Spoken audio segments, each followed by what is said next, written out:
Warning: the following video contains explicit language which may be offensive to some viewers or inappropriate for children. The content within this video is intended for mature audiences only.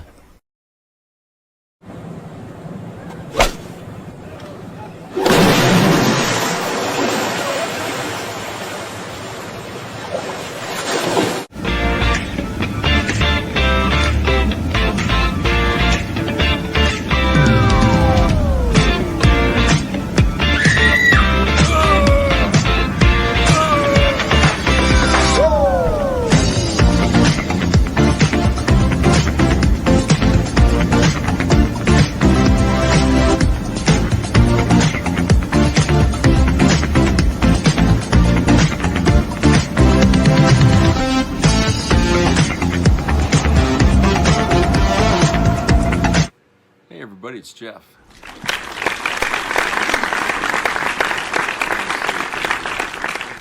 Hope everybody had a good Thursday. It was a little cloudy and wet here. We got a little bit more snow last night, about a couple more inches, but it melted quick, and now it's clear out right now tonight, so really nice. And but I guess we're going to get a cold blast here tomorrow or something, so who knows how that's going to be. Excuse me. So we got some news here to talk about, and one of the things here to talk about is from a Daily Dose of Democracy here. And their first story on here is Virginia Democrats are proposing to redraw maps to get 4 new seats. Remember in the last video I told you there was going to be a redistricting war here all across the country. I told you it was going to start. Okay, I just surprised it took this long to start, but it looks like it's going to start. Okay, if the Republicans plan on redistricting all over the country, then the Democrats are going to do the same. Okay. So you're not going to, it's a, how can I say, if you're going to nullify each other, then, anyway. Virginia Democrats are attempting to create a new congressional map for next year that could help them win 4 new seats, and amid efforts in other states to make maps more favorable to Democrats or Republicans, Virginia House of Delegate Speaker Don Scott outlined the state's plans to do the same at a meeting of the Virginia Property Owners Alliance. Scott said President Trump was, quote-unquote, bullying other states to redraw their congressional maps, causing Virginia to do the same. Quote, "We didn't want to have to do this," unquote, he said. Quote, "This was done because Donald Trump told Texas, Indiana, North Carolina, our neighbors, to rig their elections," unquote.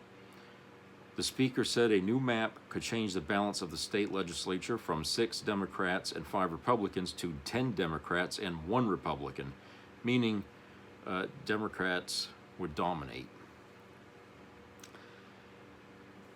Hold on a second. Newsweek contacted the Democratic Party of Virginia and the Republican Party of Virginia for comment outside normal business hours.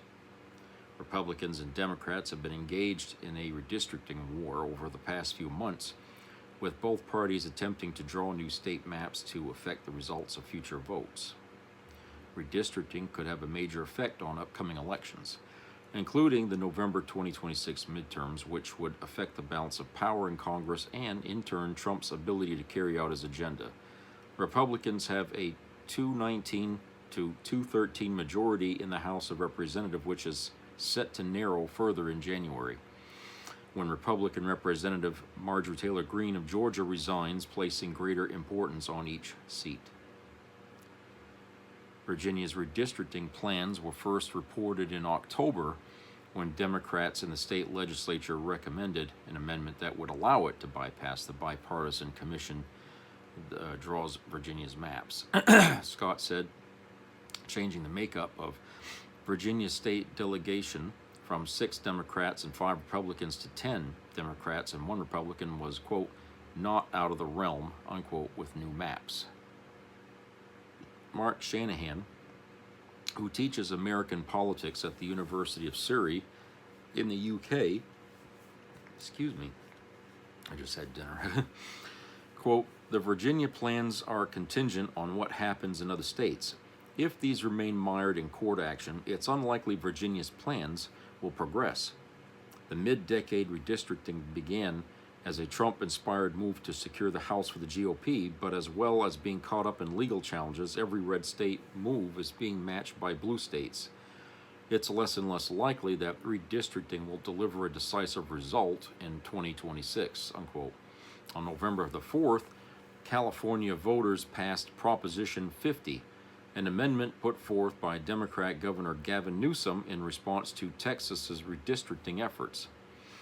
The proposition would temporarily revise the state's congressional map, a move expected to boost Democrats in future elections. Republican lawmakers in Louisiana have also recently moved forward with plans that could allow mid-decade redistricting ahead of next year's midterm elections.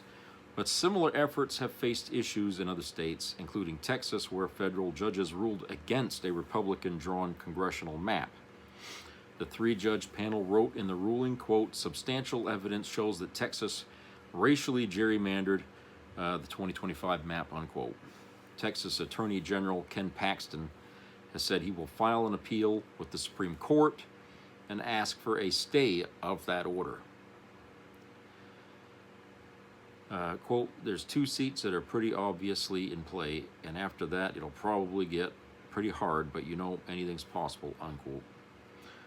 That's what Senate Majority Leader Scott Surville, a Democrat, told WAMU's The Politics Hour on November the 7th. So what happens next? For the Virginia redistricting to go ahead, there would have to be an election on whether to adopt the amendment, allowing the legislature to redraw the maps. Meanwhile, redistricting conflicts are likely to intensify as the midterms approach. Republican-led Florida is also considering redistricting plans, while New Jersey Governor-elect Mickey Sherrill, a Democrat, has said she is open to it. So, okay, everybody's arming up, as they say, and getting ready, you know, so that's going to be the big fight for next year. Is all eyes are going to be focused on next November. In the best way to walk away from that with the most seats. But again, this is cheating before the fact, people. All right, this is what cheating before the fact looks like. When you start tailoring the districts so that way you pick up more red or you pick up more blue, that's cheating before the fact. But if one side is going to do it, the other side is going to feel incumbent to do it as well, right? You know, it's like, you know, if you want to go play cards with somebody that's cheating, are you going to play honestly or are you going to play dirty too? You know, I mean, what's the point of playing the game if you're going to lose? So the Democrats want to win just as much as the Republicans do. And if the Republicans are going to start this game off by cheating, then guess what happens next? So it's not a surprise, you know, that this is happening, and it's probably we're going to see more states picking that up here and continuing. All right. Next item here. This administration's pardons of convicted white-collar criminals exposes the deep-rooted prejudice in America's justice system. Science doesn't discriminate, but our systems still do, and nowhere has that been made more clear than watching rich Ponzi schemers and scammers being pardoned left and right. But these injustices go all the way down to the street level, where low-level traffic stops often escalate into dangerous situations for Black and Latino people. The Center for Policing Equity is spearheading a new approach to police reform and rectifying injustice through the use of data and science to make communities safer for us all. Yeah, well, this is the way you deal with crime. You don't send in the Marines, okay? You don't send in the National Guard, okay? You allow the police to do their job by helping the police. We have a way to keep things under control, but people seem to think that, well, if Donald Trump says we have to send in the military, then that's what we got to do. Really? For months and even years, people have been screaming, defund the police, defund the police. You remember that? Okay, everybody wanted to get rid of the police. Well, what happens when you get rid of the police and you still want law and order? Well, if there's no police, guess what takes the place? And Trump, well, he wants to skip the step of getting rid of the police. He just wants to send in the fucking military. All right, but there's no cause for it.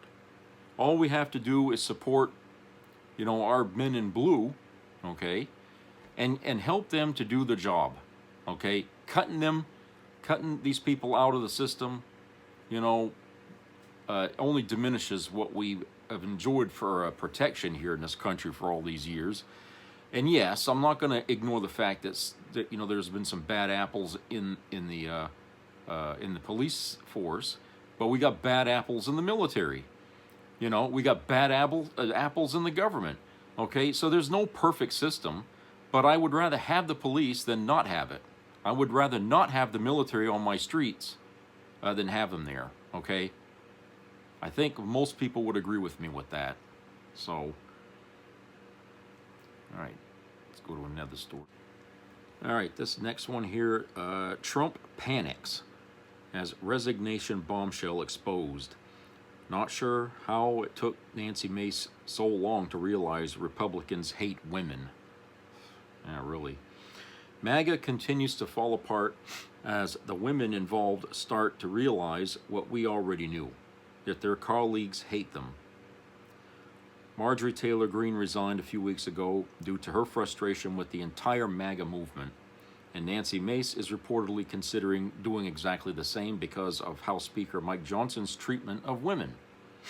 Nancy is also reportedly planning to meet with Marjorie Taylor Greene to figure out her next steps in the next week. It's confusing to me how it took this long for Nancy Mace to notice that her colleagues don't respect her. The Republican Party has been waging a war on women for months. Well, actually, that's been longer than that. Not months, years. Okay. From House Republicans passing a bill that would make it harder for women who have changed their name after marriage to vote, to Nick Fuentes' "Your Body, My Choice" rhetoric, to Trump himself being the face of the party after assaulting women and calling reporters piggy. This has never been the party to champion equality. An early resignation is the least Nancy could do after working to help people that would set women's rights back decades. For more updates on this and everything, subscribe to this, which I already do. Okay. All right, so this is it. I mean, this is, like they said, why didn't know this before? Look at your history. Read your fucking history, okay, with the Republican Party. Read what they've done with women in the past. That tells you what the future will bring.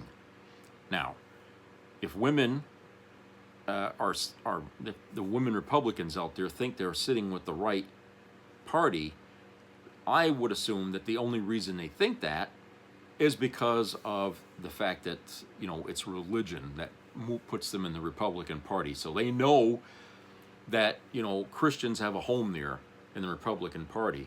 They also have a home in the Democrat Party, too. They just don't realize it. Democrats would welcome Christians in their party, and, I don't know why the church feels that the Republicans are their favored party, considering all the shit that Trump's done and all the crap that the Republicans have done to this country, which were unethical, very un-Christian-like. And yet, you got the Catholic Church sitting there telling people to vote Republican, okay? That happened one Sunday there when my father told me this himself, that he had gone to church and the priest started in about George W. Bush, vote for him. He said some of the people got up and walked out, and one guy hollered, enough. Okay, so, I mean,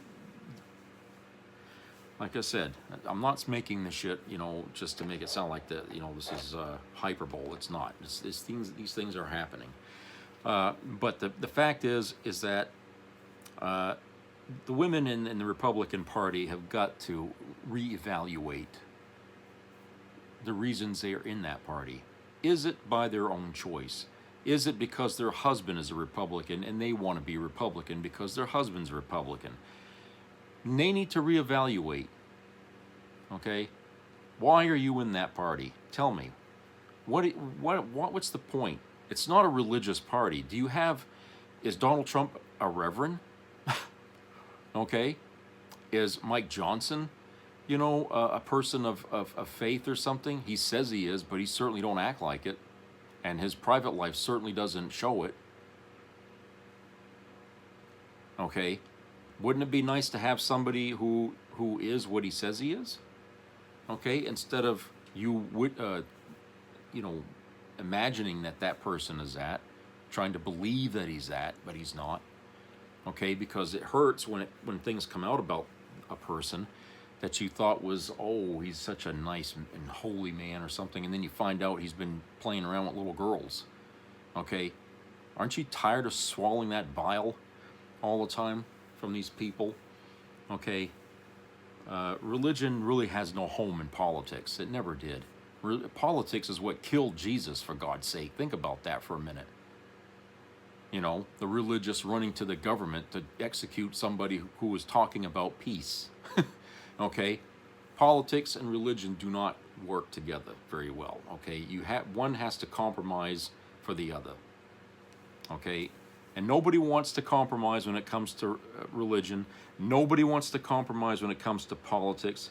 But yet, we're being asked to do that every day, and it's becoming more comfortable now that people are doing that. And that's what worries me.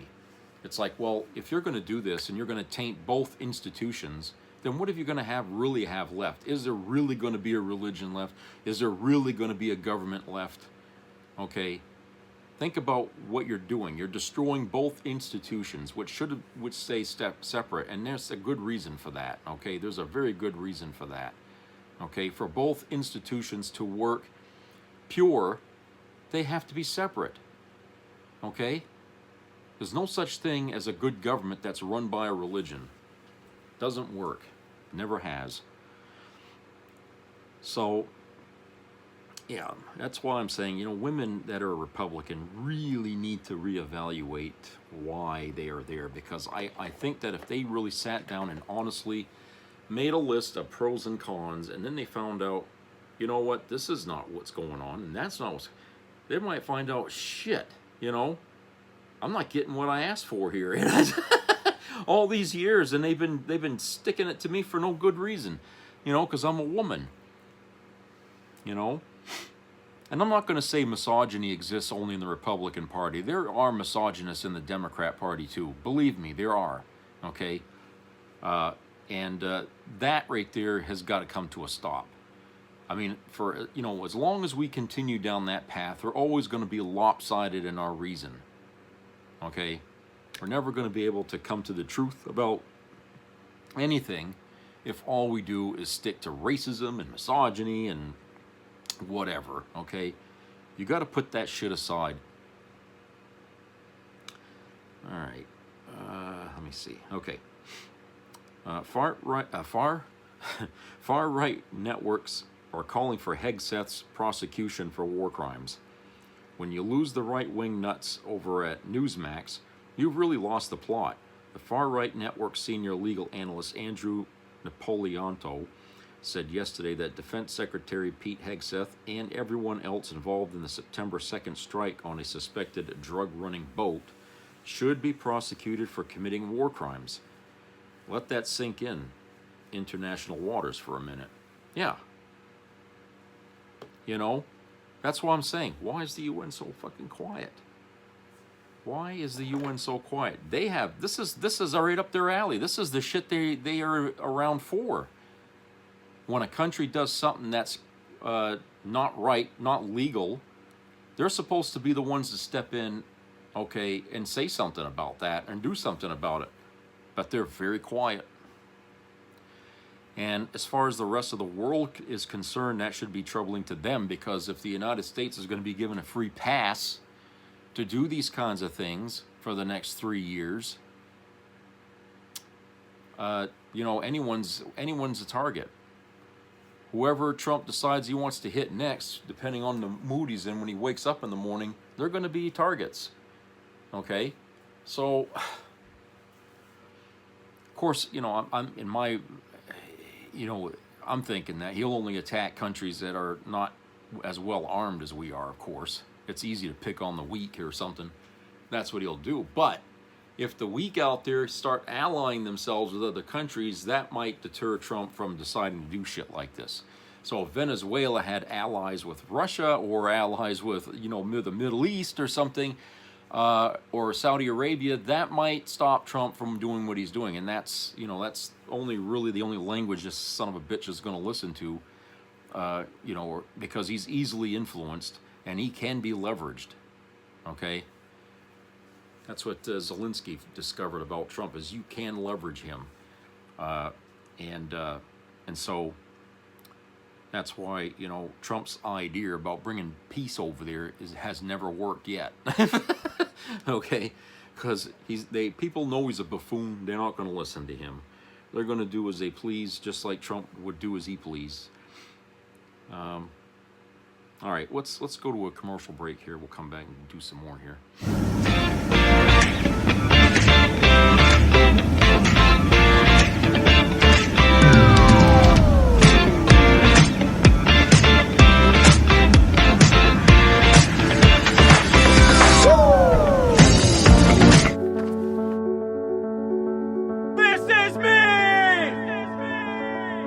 I'm Alex Curtis. I'm a lobsterman in Maine, and this is me.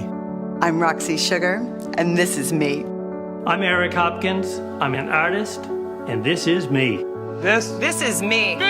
me. This is me. This is me. At the end of the journey, the main thing is you, original. 80 years ago, the guns fell silent across Europe.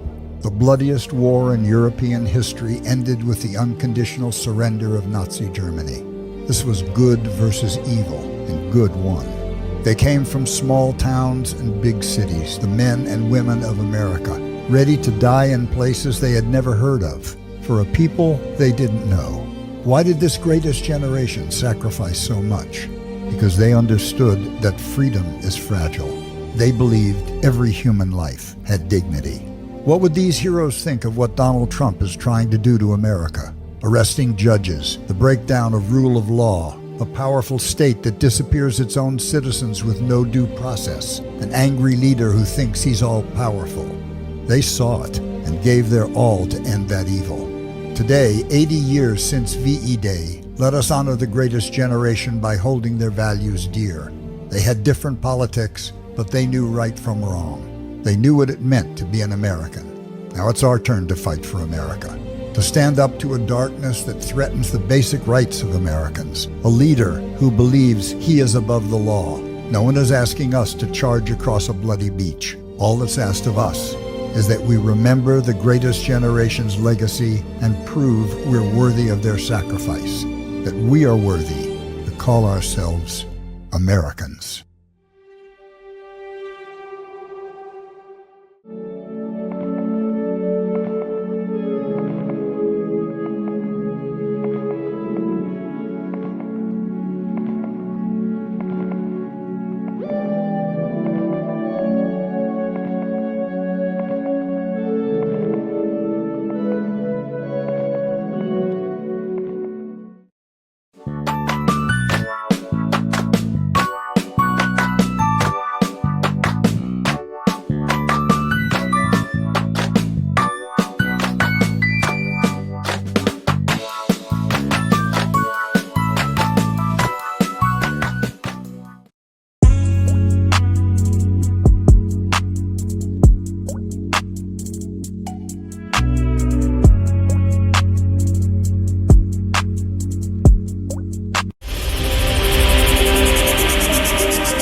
But I am a few percent of your love.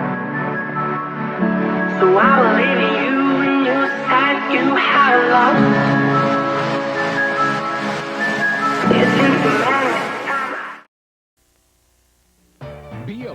the entertainment value of a lifetime.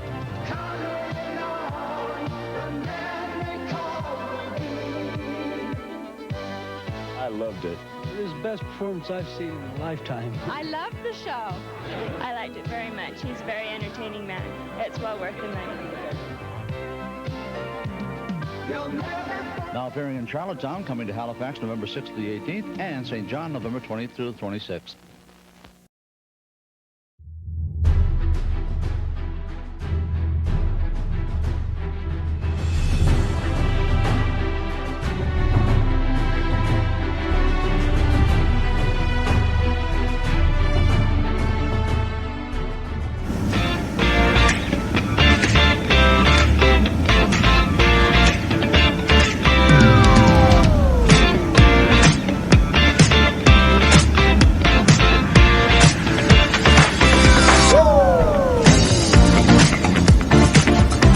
Welcome back, everybody.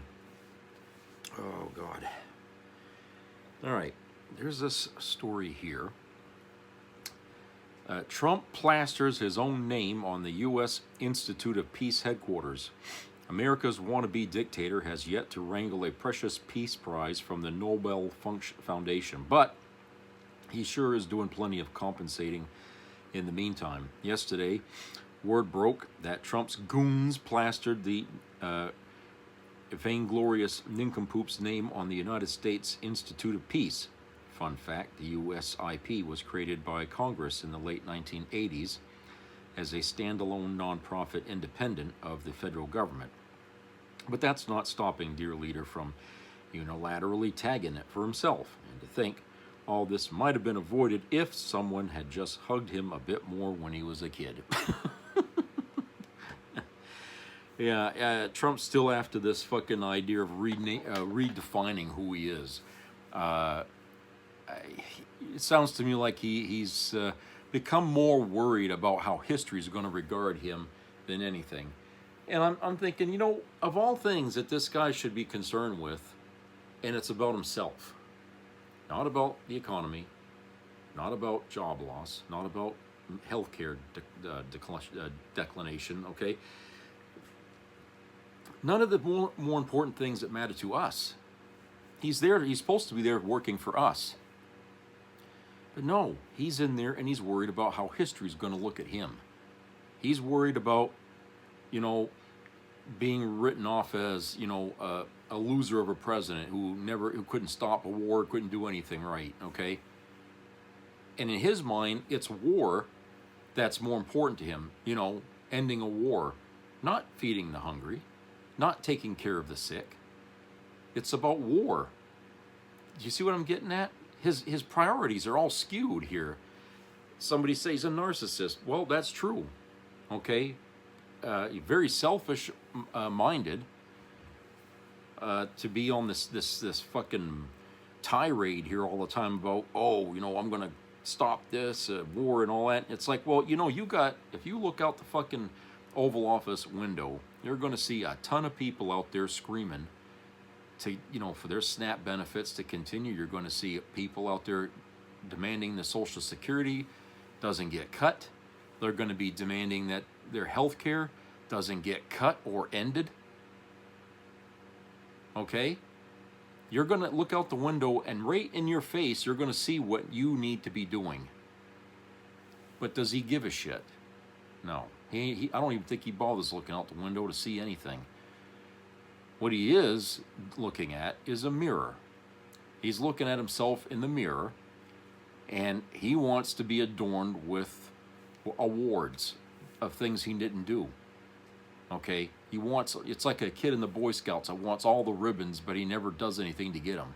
Okay? He wants to look like he's something special, something, that he couldn't be before, but he wants to have before he dies, And maybe this idea about him being a dictator, he thinks that the dictators were just given awards for doing nothing. Maybe that's what he thinks why he should get this stuff, even though he never did anything. Okay? Maybe that's why, maybe that's the reasoning behind it. He thinks of Mussolini, Hitler, all these people who had uniforms, basically, and they were filled with medals, okay? You know, and they thought, oh, these guys didn't do a damn thing, and look at them, they're, you know, and he wants to do that. He wants to look just like that. He wants to have an outfit filled with fucking iron, okay?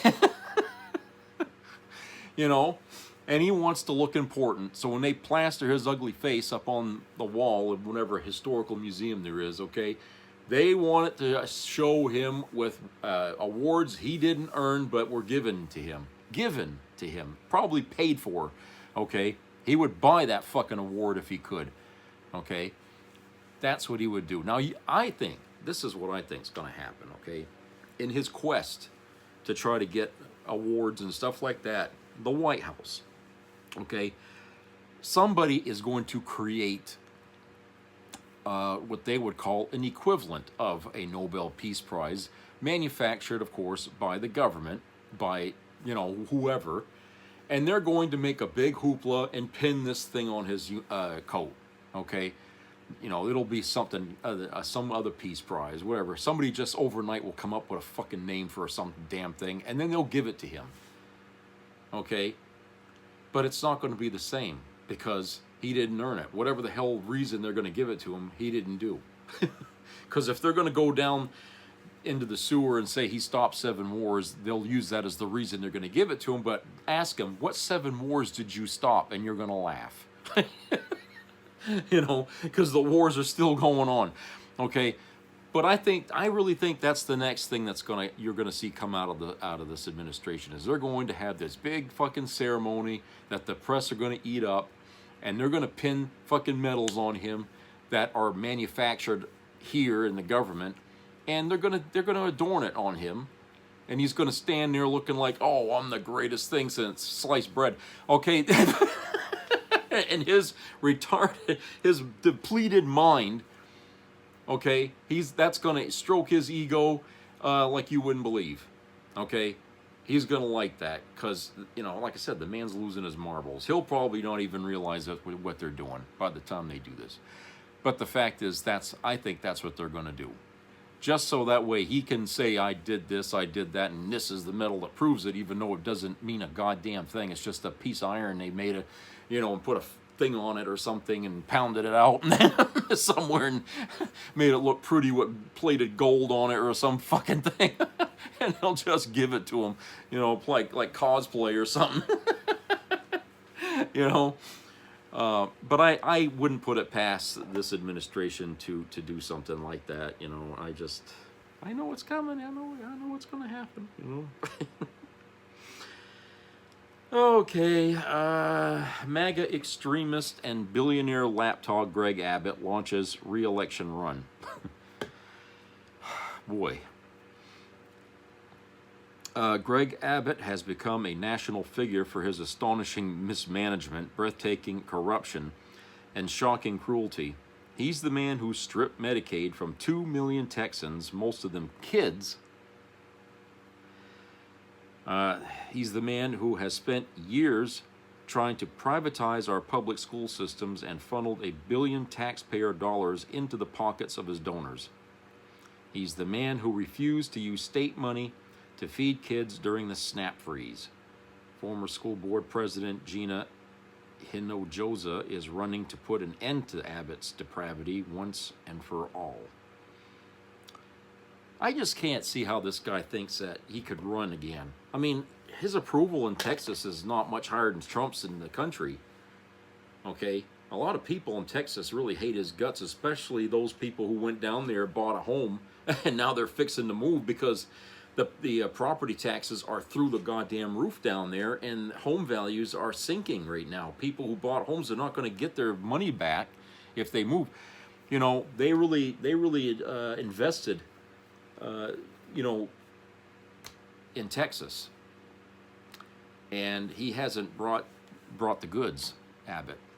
Okay, he didn't bring the goods, and like I said, a lot of people, the job market is not so good anymore. I mean, 5 years ago, Texas was like really booming down there. I remember. Okay, that was not that long ago. People, even from Maine, were moving down there because the job market was pretty good paying work.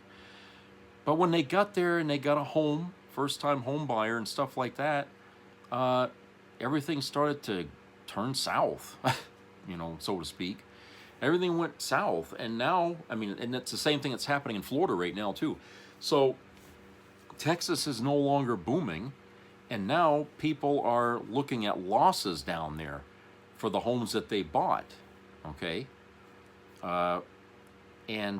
It's really not good. I mean, I don't know how the hell anybody thinks that, or why Greg thinks he's got a chance here, but you know, I think there's going to be some surprise there on the results of that election. I'm not saying he's going to lose, because I've learned one thing here in this last year is that stupidity gets its way, but you know, the fact that, you know, things could change down in that state more blue than red. They might have a red governor, but they could end up with a blue state government. Okay, which, you know, would nullify pretty much anything Greg would do. But it's just it's amazing, you know.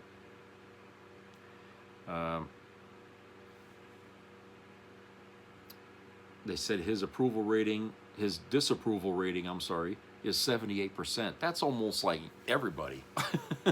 Okay, like I said, he's like neck and neck with Trump there on that. So, all right, let me see this other article here. First, let me see. Detainees at quote-unquote alligator Alcatraz, or I call it alligator Auschwitz, are facing, quote, harrowing human rights violations, unquote, new report alleges. Detainees at Donald Trump's notorious Florida immigration jail have been shackled inside a 2-foot-high metal cage and left outside without water for up to a day at a time. A shocking report published on Thursday by Amnesty International alleges. A human rights group said migrants held at the state-run Everglades facility and at Miami's Chrome Immigration Processing Center, operated by a private company on behalf of the Trump regime, continue to be exposed to, quote, cruel, inhumane, and degrading treatment, unquote, rising in some cases to out-and-out torture.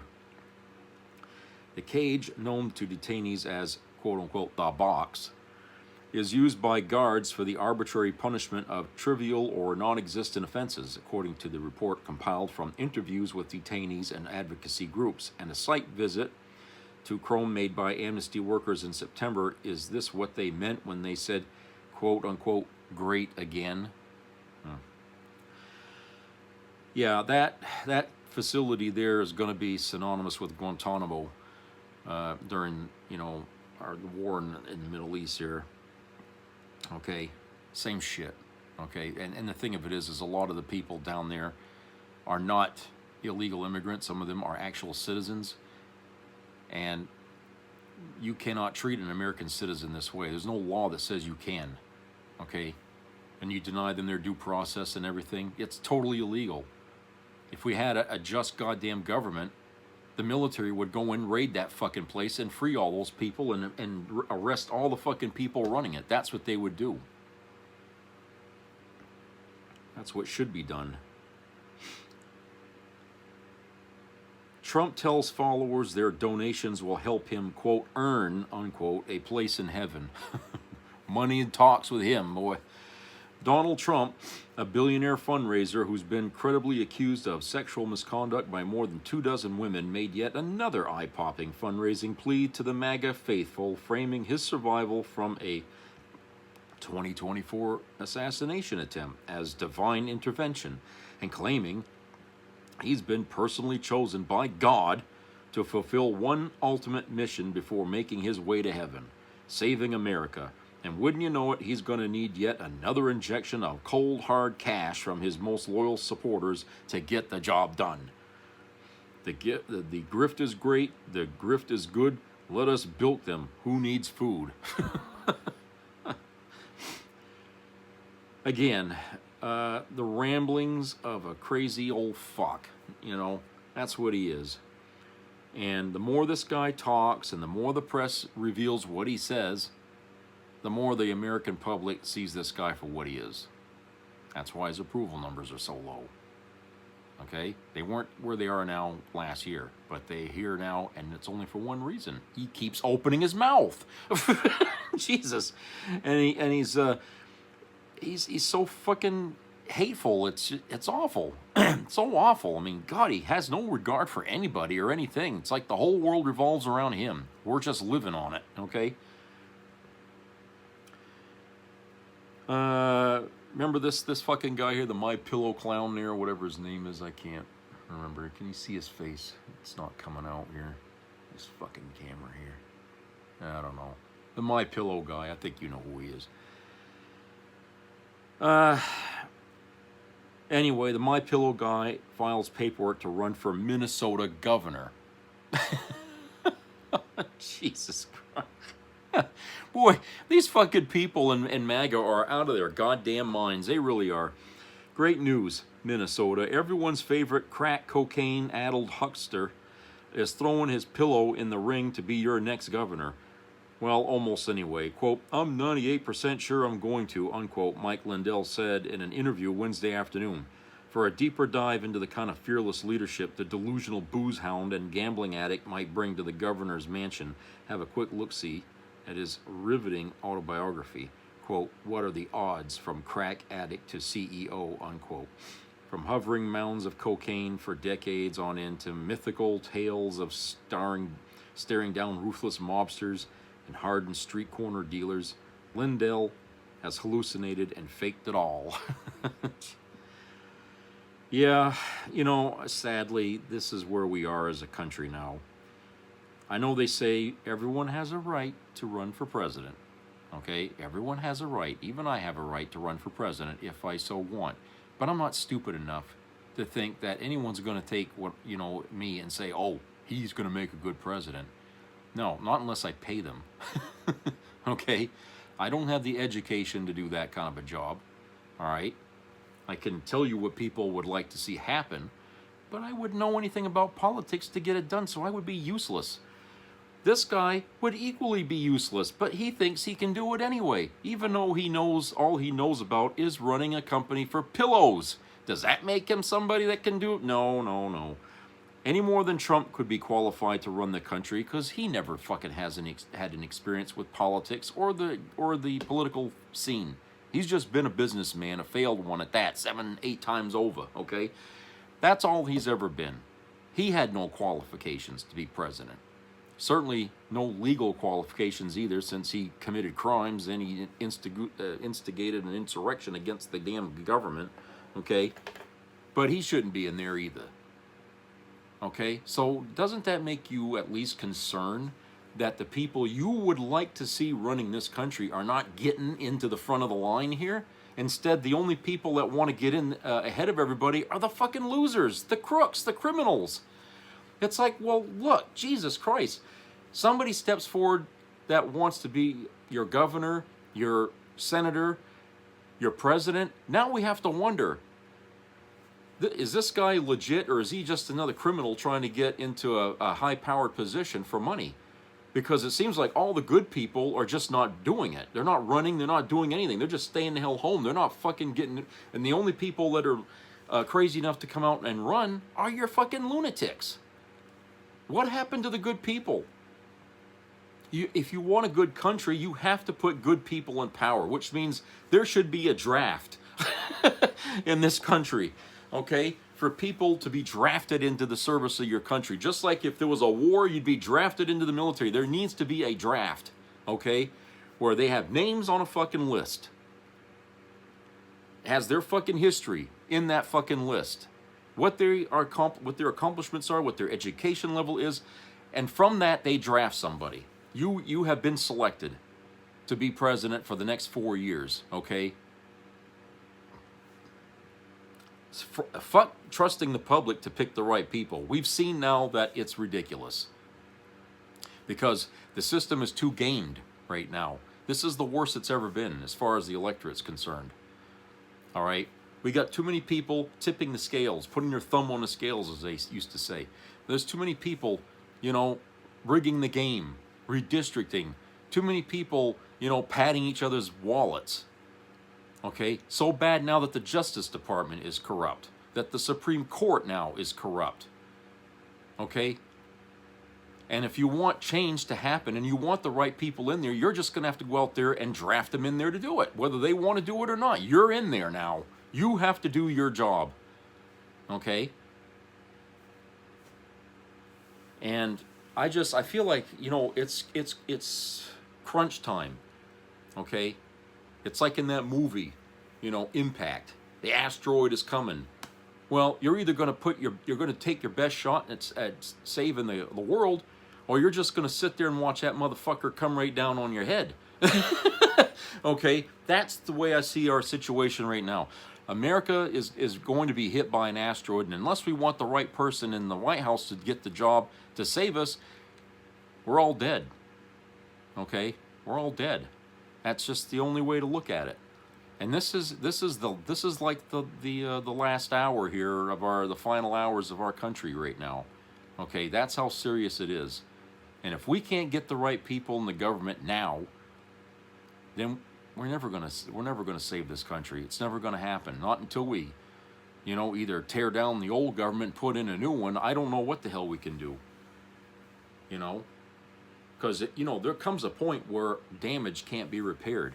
Did you know that?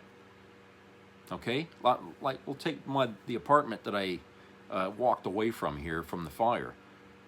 That apartment was so damaged it couldn't be saved. Even though I didn't lose anything, right? I still got all my shit. But the whole building was damaged, okay? Till so bad that they had to knock down what was left standing, okay? And the parts that weren't hurt, like my apartment, it all had to be brought down. And we're going to have to start from the ground up again and build a whole new building. America right now is pretty much in that same situation where it's so damaged it can't be saved. Okay, even the parts that aren't damaged are unable to function. So, you know, either we get the right people in there to do what needs to be done, regardless of Republicans liking it or not, regardless of Democrats like it or not. If we want to get it back, we're all going to have to take a bite out of the shit sandwich we created. Okay, and that means we're going to have to do something. Okay, and it's going to have to be drastic. Trump has certainly been using drastic methods to get what he wants done, whether the Congress likes it, whether the Senate likes it, and whether the Supreme Court likes it or not. Okay, he's been doing what he wants. So now we have to swing the pendulum all the other way to the left. Okay, and do exactly the same thing to undo what Trump did. Otherwise, we're just pissing in the fucking wind. You know? Okay, here's another article here, and this will be the last one.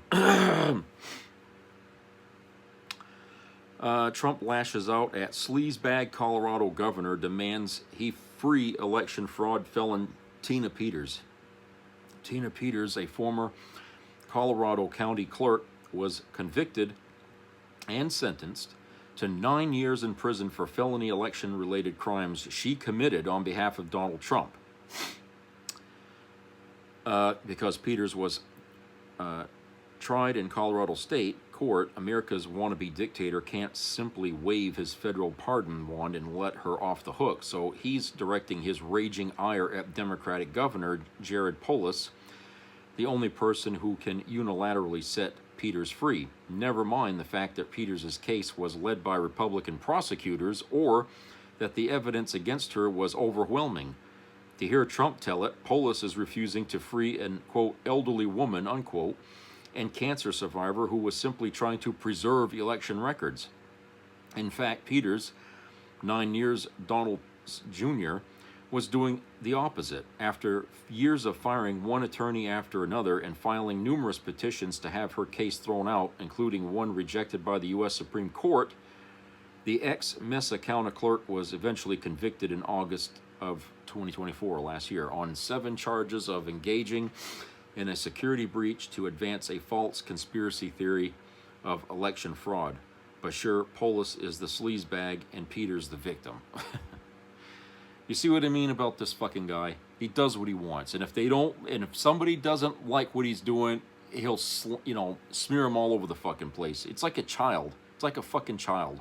The woman made a goddamn problem worse for herself by engaging in fraud or whatever, you know, whatever you call it, on Trump's behalf, okay?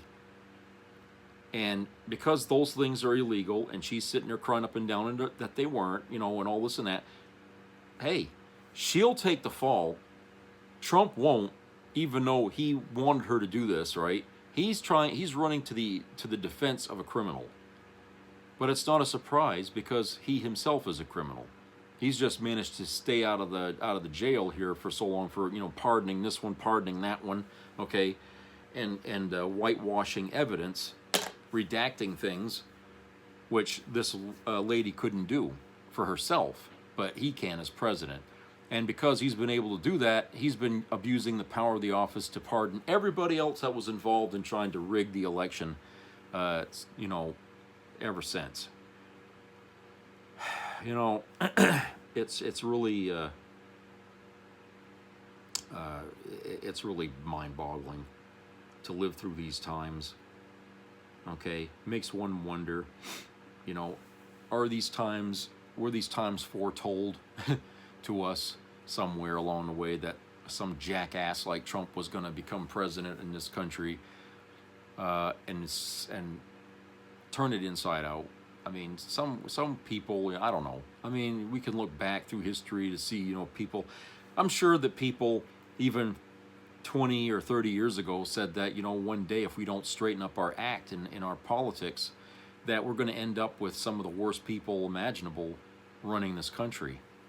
And that certainly would be true, you know, because a lot of people had seen this coming when, from the very beginning, way back in the 80s, when you had people like Rush Limbaugh coming out of the woodwork, and all of a sudden the right wing started to get mouthy and really radical in their thinking, and the religious right was really gearing up and getting strong.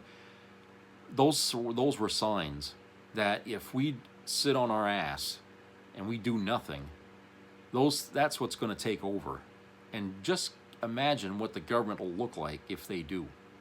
But nobody wanted to hear it. They were too busy with their own lives to even give a shit. They, you know, because people got comfortable with the government, and that they'd always depend that it was going to be there for them when they need it. Well, now we don't live in that kind of world anymore. Now you got a whole generation of young people out there who don't trust this government at all. They don't believe in this government at all. They don't believe in the government as it is right now at all. I haven't heard one young person say anything good about Trump or the government that he's running here. Not one. Everybody I talk to, they've all got fucking concerns, and they don't trust that there's going to be any good from this guy. They're not stupid. They're not fucking stupid, okay?